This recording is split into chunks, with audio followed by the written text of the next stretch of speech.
Hello, hello, and welcome to a lovely WhoCulture discussion where we're being joined by the wonderful Mick Just. Mick, how does it feel to make the transition from Trek culture to WhoCulture? It's already feels like a whole different universe, which I guess is fitting because we are in one. I think this is why I am physically in a different place from where I would normally record, just to make it even wackier for you. Yeah, no, I can totally feel the Americanness just bleeding through you right now. I mean, it's fair, Jay. That was always the plan. Well, then let's jump straight in. So we are discussing the most recent episode of Doctor Who, which is 73 Yards. So overall, Mick, what did you think? It was one of those for me where I felt like I when I first watched it without the inhibitions or the opinions of the internet around, I was like, whoa. It's like this is nuts. Like this is the things that I loved, my favorite types of Who episodes, I feel like, are the ones where you're just sitting there going, like, what is happening? Like the whole time. And I felt like this movie or this episode pulls you in a lot of directions where you're left kind of guessing what's going on until it's right in front of you and you kind of figure it out. Then when the episode came out, then people were like, hey, there's a lot of questions that didn't get answered. And I was like, oh, yeah, that is true. There is a lot of weird stuff that doesn't necessarily get explained. And right now I'm kind of in the middle where I'm just like, does this need to be explained? Or I'm like, screw those people. It's still a great episode. I'm kind of stuck somewhere in that range right now. Do you know what? I'm somewhere similar because you're dead right. I watched it like that. No, nothing in terms of spoiler, and I was sucked into it. Because it like from the beginning, it just kind of grabs you and it doesn't let go. And a lot of the points, I think they are fair. What people are Mm. saying, yes, there's a lot of unanswered questions. Yes, there's like, does that really work? And yet, I didn't in the watch of it find myself asking any of those questions. Right. Um, so is that a win that you're not sitting there asking the questions during, or is it a case of just like, shh, we'll get to you later? Um, I'm not really sure I've got an answer for that yet. Right. And I think, I don't know, maybe I don't want to give Russell T Davies too much credit, but I think there's so much in this episode, like when you see Susan Twist's character pop up and she's like, Ruby's like, have I seen you before? That's kind of an intentional thing to the audience. Like, yes, you have seen that person. And if you haven't been paying attention, she's been popping up a lot. This feels like a question in a lot of ways that's supposed to make you sit and think, like, there has to be a larger story here because there's questions we don't have at the end of this episode. And then slowly, when the wheel's turning and you see the conversations happening, you start to realize there's a lot of things happening again and again in Doctor Who. This is true, and this is something that Russell in particular is very good at. They've all to varying degrees, but this I really associate this with Russell's era, and I think for me the most on the nose one is probably still Bad Wolf. But Mhm. like this is kind of evocative. It's like every episode we've got a nod, and it's Susan Twist. Um, and like I love that. Yeah, so what I mean, this is episode four of Yes. or five if we include Ruby Road, which Yeah, I if think you we are include Ruby. including. But then she was also in Wild Wild Blue Blue Yonder. Yonder. So there's been a lot of Susan Twist basically in Doctor Who so far. Where is this going? Is it actually surprise? This is Harold Saxon back again, which I'm going to say this right now with all the respect. Please, please, no, no, let the master sleep for a while. Oh, I really hope that doesn't age like milk. Oh, man. Um, the fact that Ruby's starting to notice, is she another impossible girl, Mick? I don't know. Like I said, there's so many weird connections of things happening in Doctor Who, that stuff popping up on the internet that I hadn't even thought about. Like this is the second episode in the row where the Doctor steps on something and it becomes like what propels the episode forward. Like literally back to back. There's no way nobody thought about that and said, "Hey, should we have a whole entire plot stepped on the dot?" That has to be intentional, right? I think, was it you that said the other day as well? If we also include the butterfly, Ruby, Mhm. like what is Right. it with feet and timelines? Is this Doctor Who saying actually we're getting really into feet this season? Yeah. So everyone pay attention to what's going on underfoot. But it does feel like it's not accidental. But so many of these plot points are coming up with. Perhaps is it like if you think of footprints through time, the effect that you leave, as a Right. time traveler, is there's no such thing as being safe from the events of everything around you. There is literally no safe place to stand. Um, I will say the fairy circle is a little bit out there. It's a bit like, Yeah. you'd think you would be able to avoid a fairy circle, as opposed to there being no safe spot. What do you think of it? So is this our most supernatural episode to date?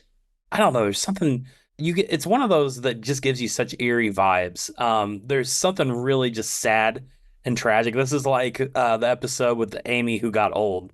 You think about living a full life apart from the doctor, and one timeline of you has to suffer so that the other one can continue to live. It really hits at that emotional heartstrings thing, and gosh, I wanted to cry when Ruby's adopted mother rejects her because of whatever happens with the woman from 73 yards. Um, it's just terrible stuff, and you start to think about what a lonely reality and all that stuff that she's lived. And then at the end, it just resets, and you're like, wait a second, I'm still traumatized. Like, we can't just end it like that, like nothing's wrong. Have you noticed as well that in Doctor Who, it tends to reset in a way where the companions, in a large scale, don't tend to live with the trauma. The Doctor does a lot of the time. The Doctor remembers his 12 billion years in the confession Right. dial, whereas, kind of like one of the Amy who lived a full life, spoiler, doesn't survive. Whereas, because of course Ruby has no memory of this by Right. the end of it.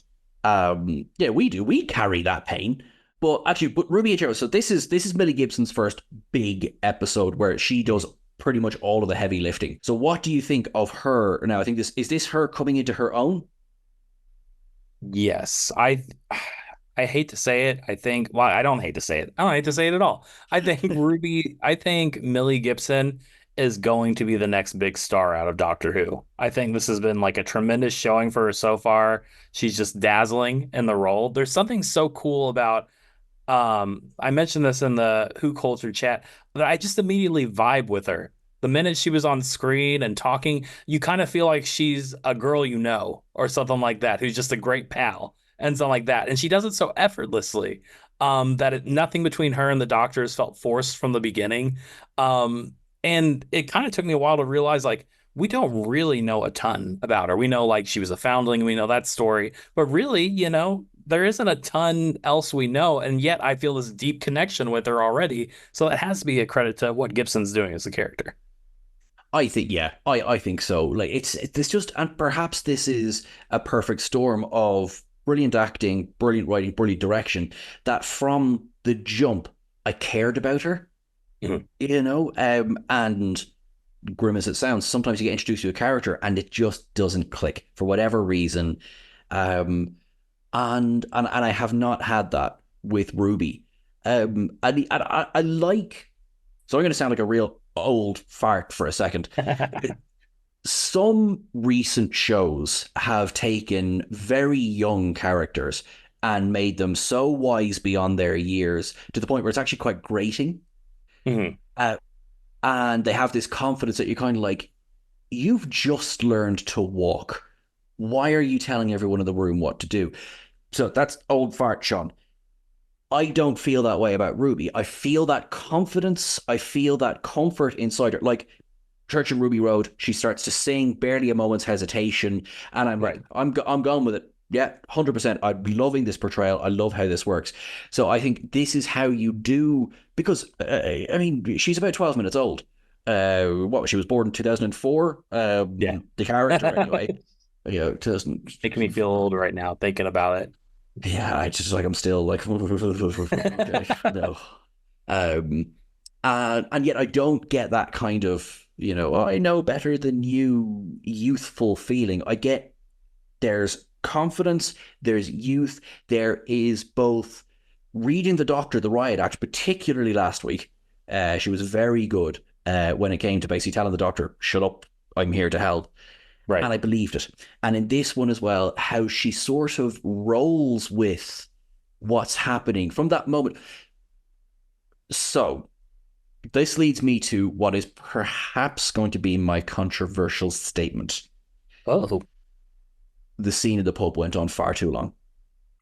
Man, that's you know what? When I rewatched it, because I had a friend watch the episode because he hadn't jumped into the new area, and I was like, I stand by the fact of this. If you haven't watched anything yet, you can watch this episode, and it won't necessarily spoil a ton for you, but it'll get you be like, all right, maybe I need to check out what the rest is. And he walked away with that conclusion.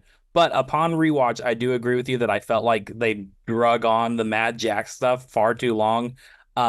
Especially after the first time when they talk about like the card and all that. I was totally in. I was like, oh, she might got sent back in time. But the second time, I was definitely expecting it was going to be another setup for a bit. So I was like, come on, let's just get on with it and do the joke. And Ruby looks like a fool again, kind of thing.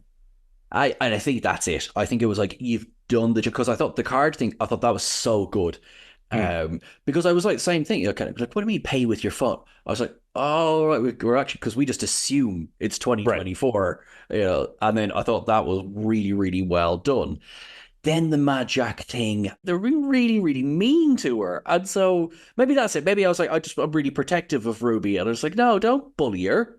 Um, Yeah, but I yeah, could see that.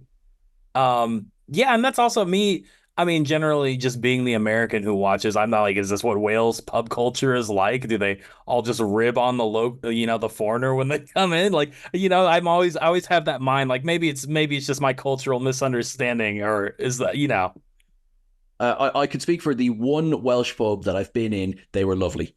So the Welsh didn't have any other stereotypes thrust upon them with this episode. it was actually funny. I'm not sure if you've had a chance to watch the Easter eggs, but Ellie caught this quick than I did. That the landlady Maxine Evans was in the Torchwood episode Countryside, which makes me Oh, automatically terrified of her. It's like she's a cannibal. She's not joking right. with Ruby. She's gonna eat her. So I do like. I mean, love the fact Russell's bringing back the people he's worked with before, which is fantastic. Also good for visual tie-ins. The old woman, did it work? Yes, I think so. I think it was horrifying for me. I was like, it would almost disturbed me more because I thought about how creepy it looked initially, especially when they did the shot from like the rainy night till the next morning and she's doing the exact same thing she was doing before. Um, and it almost makes it more unsettling. The fact that Ruby's like, "Do you see them?" They're like, "Yeah," but none of them are like at all bothered by it. That would cause me to come unglued if I'd been like, "What do you mean? Like you're not as freaked out as I am about this?" No, and like I love how they treat that. But yeah, initially you're like, I'm so confused. I really liked so as creepy as it is when Ruby's walking away from her, I quite like when Ruby tried to walk toward her and she Mhm. keeps getting pushed back as well. I was like, oh, that's okay, I like this. I like this. It's like it's almost like the episode title 73 Yards has some sort of part of the plot. But it worked for me. I would have liked to know what she said to people, or maybe I don't. Maybe if I heard something, if you put a definite answer on something, it wouldn't sit as well. You know what I mean? Right. Right. And see, here's where I feel convinced after reading what everybody's had to say online, there will be more to this episode revisited in the future because what Ruby was saying, let's assume that Ruby, and this is an assumption, apparently, I assumed initially the old woman was actually future Ruby, like on her deathbed warning herself. But um, in the hypothetical that Ruby says, um, don't step on that. And then would that cause people to run away from her when she's like yelling at people? No, it wouldn't. And then someone also pointed out the interesting thing that people were only afraid of Ruby when they looked back at her after coming within earshot of the old woman. So what was it? Did the woman even say anything, or did they make them hallucinate and see something that wasn't there? What was going on that was flipping her perspective? Just really quickly, what did you think of Millie through the years? Do you think she pulled off "I'm 20 years older"? So I saw somebody make the comment that if you were to tell me Millie Gibson looked like that at 40, I would 100% believe it. Now, I totally agree, but Millie Gibson is not the character Ruby Sunday, who is not going to through all the glitz and glam of being a professional actress and would not there go, have all the money for the plastic surgery to maintain that youthful look for 20 years. They could have added a few more wrinkles. They could have grayed the hair just a bit instead of just throwing on an oversized pair of shades. I was like, yeah, she's just living a really clean life. If only I she, could look that great at 40. exactly. Yeah, I think there's a scene where she has a glass of wine. I think it's the one glass of wine she's rewarded herself with after 25 years of going, I think this is going somewhere. Um, I do think, yeah, they're if I looked at that if I looked like that at that age, which is a lot closer to the age I actually am, um, I would be doing well. I do think actually that there was the production of the episode actually was quite good in that it did look like the world had aged, like the Yes. technology around them. That was quite good.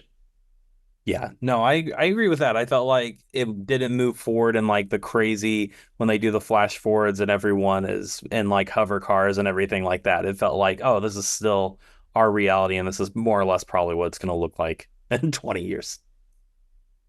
Um, what did so have I presume I'm doing massive assumption. Have you seen the Russell T series Years and Years?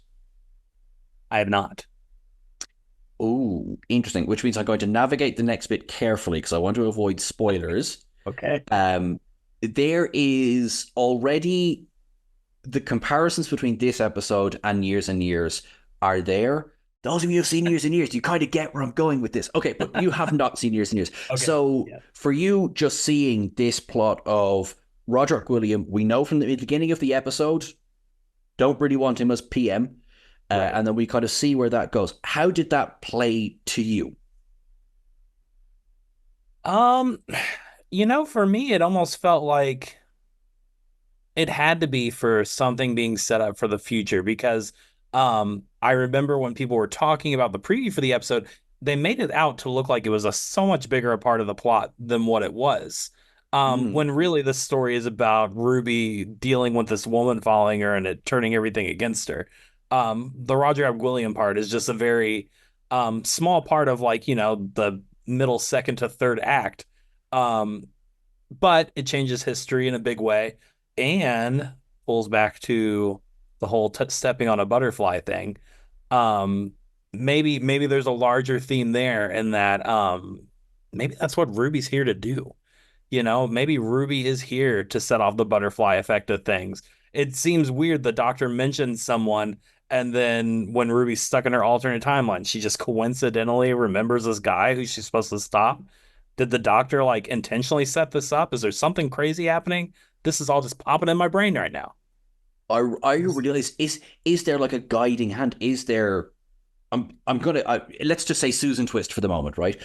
Is there a guiding overarching character who's putting them in the right place at the right time, armed with the right knowledge? Because if we go from the doctor's point of view, the doctor walks out of the TARDIS and Ruby says, "Don't step on that." Brilliant. Mm. Doctor is fine. Is armed with the knowledge that Roger Gilliam, because that now hasn't changed, was a bad PM. Right. Right. And so where does that so kind of and the other question is what was the point of Ruby living this life? But then if it was to stop the doctor stepping on that, I don't know. Yeah, okay. Hang on, I've tied myself up in knots here. Uh, Exactly. Exactly. It's just it all comes back to this large mystery of what's going on with Ruby Sunday. Why does it snow when she's around? Why is she the one who gets put in this position? All the Doctor's companions have something relative. I shouldn't say all of them. A good number of companions have a purpose, some greater purpose. Absolutely, yeah. So yeah, we'll go back and we'll look through the original like classic Who and be like, well, anyway, listen. Yeah. What was I going? I and this ties back into like why have you just to ask her? I like Mhm. yeah. What is so scary? But I tell you what isn't scary. This is a dreadful segue. But I tell you what isn't scary is Mhm. seeing Kate Lethbridge Stewart back again. Yep. Yep. Phenomenal as always. Love it anytime she's in the series. I like as well how, and obviously this was established back in The Giggle as well. Basically, it was just like, oh, you've traveled with the doctor. No worries, I've got a pension plan and everything for you. I really like that. It's like, it's kind of a unit just collects companions. Right. Yeah. No, I loved my favorite part in the line was when it's kind of revealed that the Ruby's been without the doctor for a year. She's like, just barely has been getting by with the doctor being missing. Yeah, and Kate's like, oh yeah, no, sorry, should have said something. We'll set you up. But I love as well because of how we don't do the extended. Here's who we are. Here's what we do, and I'm going to get you to trust me and everything. It's just straight away, and I love it. And sometimes I work with the doctor, sometimes I work against him. I always love that line. Um, and I love as well because it seems like every other day in London unit are mobilizing and we're all coming together. The one, but no one bats an eye. It's like, as a unit, they're fine. Yeah. Not even concerned with it at all. Just No. earpieces, they're all positioning. They're like, yeah, this is fine. Keep calm and carry on. The thing, I bet you that's it. They're just like, oh, sorry. And then was it Ruby in frustration? She slashes the go. No, that's when people go like, oh, you can't do that. I'm sorry. The SWAT team that pulled up Right. outside, nothing. Yeah, yeah. I can the more we talk about this episode, the more questions spring up for me. And I want to know, was the doctor aware he was missing that entire time? There's something just so strange about the fact that what caused the doctor to not be there? Why was he separated from Ruby in time? Why did he have no memory of what happened? That feels like yet another big question where you wonder, does the doctor have a hand in what's happening? We already know the doctor's kind of secretly analyzing Ruby without her knowing. Mm. Is this maybe some sort of thing that he was looking into, or maybe he's just completely oblivious to it? I don't understand how the doctor disappeared. What did he do? And that doctor went somewhere, as you say. So, are we going to get basically an episode from the doctor's point of view? Right, Um, and and if so, when does that doctor make an appearance? Because the doctor that appears at the end of this episode is seemingly, nope, this never happened to that doctor. Never stepped on the fairy thing, so would have no knowledge. right. Um, did we have another doctor flying around out there now? We already know from the Devil's Cord that, I mean, they're still within their timeline. You just can't say hello to each other. They're like, oh, make my head hurts. Timey It's wimey. starting it's starting to feel like and this could be very well where it's headed. It feels almost like a multiverse story.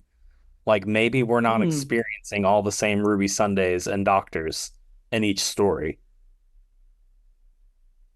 I wonder. Like, could it be, kind of setting up for they all come together at the end? And I don't mean an Avengers, they all come together at the end, but is it a case of they all merge? It is all the same Ruby. It is all the same Doctor, and maybe somehow they're kind of like, oh, okay, well, I just have suddenly a bit more knowledge than I did before because Ruby now has an entire lifetime of memories that Right. she both does and doesn't have. Because as she says at the end of the episode, I've been to Wales 3 times as opposed to been to Wales twice. Right. So it's like, how much do you remember? Is it in your unconscious? And if it is in your unconscious, can we tap into it? Yeah, that's great. It's just so much. And you don't even know, is it a three times, is it just a throwaway line? Is Russell meaning to do that? Like anytime you think you've been somewhere, that's when you accidentally lived an alternate reality where an old woman followed you for 73 yards. It's like, his writing's complex for a reason. You just never quite know where he's going with it. But I have a feeling it's going somewhere, which is where 73 yards leads me. It's like something is coming. This is the question episode, ultimately. I think that's what its purpose is. I did not like the weird moment where it was somewhat implied that he might have assaulted Robert Gwilliam would have assaulted one of his campaign people, and Yeah, then Ruby let it happen, and then she's like, "Sorry, I couldn't help you," and then she goes on. And I was like, "That was it was." I was like, I just kind of wish they would have rather never had that in there than like had to like have Ruby apologize for it. it was presented very strangely. Like, Yes.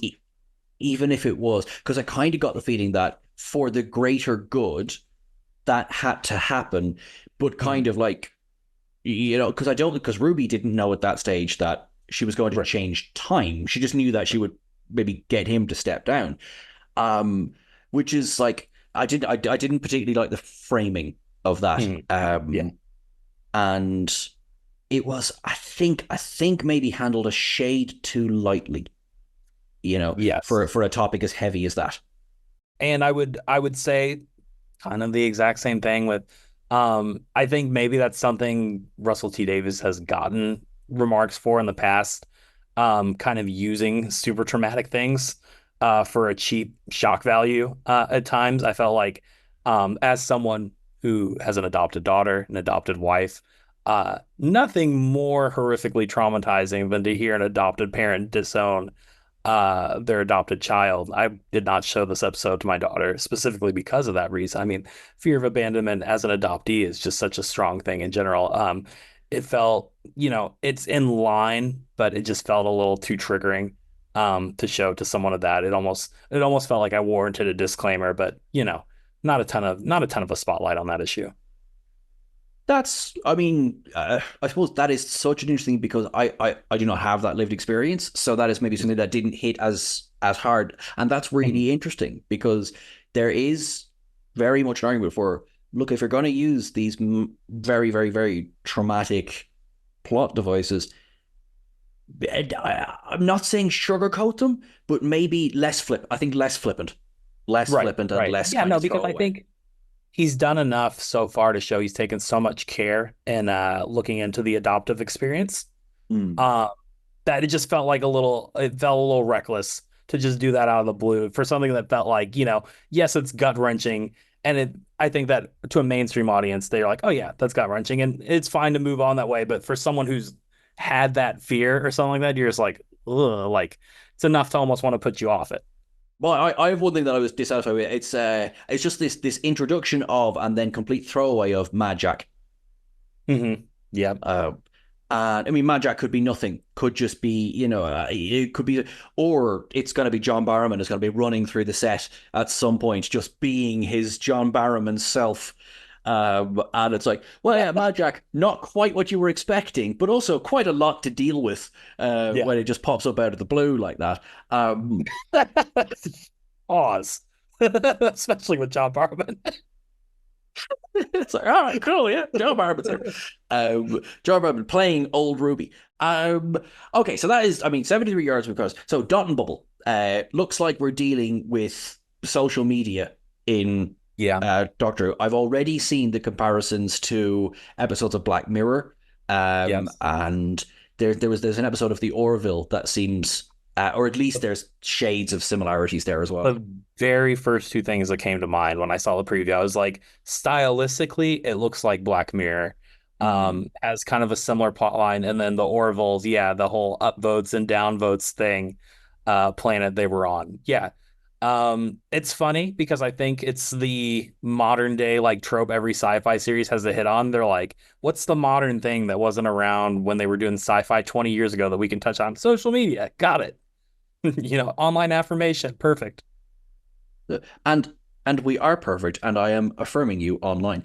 Uh, I mean, all this really seems to give away is that people interact digitally. So we've seen the Doctor and Ruby are both interacting with this character digitally. Right. We don't really have much else to go with. I am excited. I will say, I don't want this to be the Orville again. I don't want this to be that we live our life, and if we get an upvote, we get a downvote. Do if you're going to use that trope, do something different. Right. Yeah, that's the problem. That's the thing I worry about is maybe you're going to the well one too many times trying to hit on Mm. this again when two other prominent shows have done the same. Is there anything really to add, or did Russell T Davies have this idea for an episode 3 years ago watching, and just be like, I want to do it. That seems fun. Exactly. A part of me is like, I could well imagine, I could hear him saying it as well. But yeah, but we'll have to see what comes. For now, what I will say is, my wonderful friend McJust, how would you rank the episodes from Ruby Road to 73 yards? Where would you put your ranking so far? Starting with the bottom. I'm going to be really mean. Please. I mean, I hate to do it. I hate to do it, but I would put Space Babies at the bottom. It was enjoyable. It was the delightfulness of Doctor Who, but it was just there could have been a little bit more to it than that. Yeah, I go Church of Ruby Road. So far, I'm kind of, I think, lining up with what most people would say. And then I would go, I would go Boom. That might be controversial. Uh, Okay, yeah.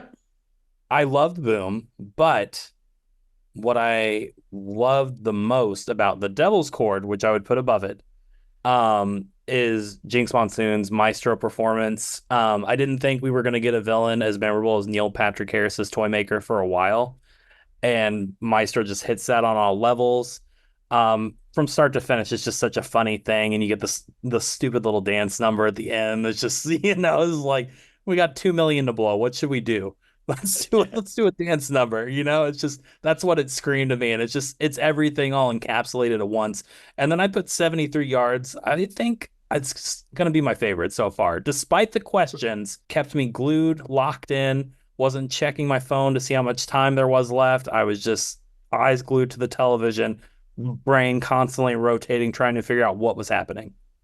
I really like that rank. I mean, it is your ranking. You can do whatever you want. I really like your ranking. Um, yeah, 73 yard scores high for me. I think Boom is still my number one. And I for the whole episode I'm going, well, am I putting Devil's Chord or 73 yards at number two? And I think I'm putting 73 yards at number two. Okay. Uh, so then my ranking after that goes so Space Babies up to Church of Ruby Road, up to Devil's Chord, up to 73 yards, up to Boom. And because it made me think, Devil's Chord, for as much as I enjoyed it, I didn't walk away with the bigger kind of questions that 73 yards left. Right. And Space Babies, I did no thinking whatsoever. I just enjoyed what was happening on screen, that kind of Yeah. thing. So that would be, yeah, okay. So very, very, very nice. So we're very similar in how we enjoy. So we're going to see, how does social media affect us in Doctor Who, and we'll find that out next week. Anyway, everyone's cool and you're awesome, and thank you so much, everyone. And we will see you back for Dot and Bubble next week. Thanks very much. Bye.